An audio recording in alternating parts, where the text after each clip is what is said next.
सामनातील रोखठोकमधून खळबळजनक गौप्यस्फोट करण्यात आलेला आहे। मुख्यमंत्री पद न मिळाल्याने शिंदे मनानं कोलमडले असून आपल्यासह पक्षातील अनेकांचे फोन टॅप होत असल्याचा शिंदेंना संशय आहे, असा खळबळजनक दावा सामनातून करण्यात आलाय। याबाबत सामनाने चक्क संजय राऊत आणि शिंदेंच्या शिवसेनेच्या आमदाराचा संवादच जाहीर केलाय। सामनाच्या अग्रलेखात नेमकं काय म्हटलंय आपण पाहूयात ग्राफिक्सच्या माध्यमातून। राऊत मुख्यमंत्री पद पुन्हा मिळालेले नाही याचं दुखवट्यात शिंदे अजून आहेत।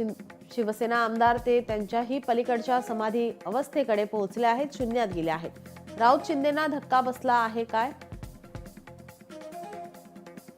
शिवसेना आमदार असं म्हणतात ते मनाने कोलमडले आहेत, तर राऊत म्हणतात काय झालं? शिवसेना आमदार म्हणतात शहा यांनी दिलेले आश्वासन पाळले नाही आणि आपली फसवणूक झाली असं शिंदे यांना वाटतंय। शिवसेना आमदार म्हणतात शिंदेसह त्यांच्या लोकांचे फोन टॅप केले जात आहेत असे शिंदेंना खात्रीने वाटते आहे।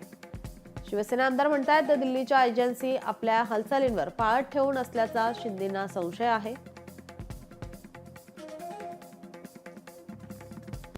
सामनातील रोखठोकमधून खळबळजनक गौप्यस्फोट करण्यात आलाय।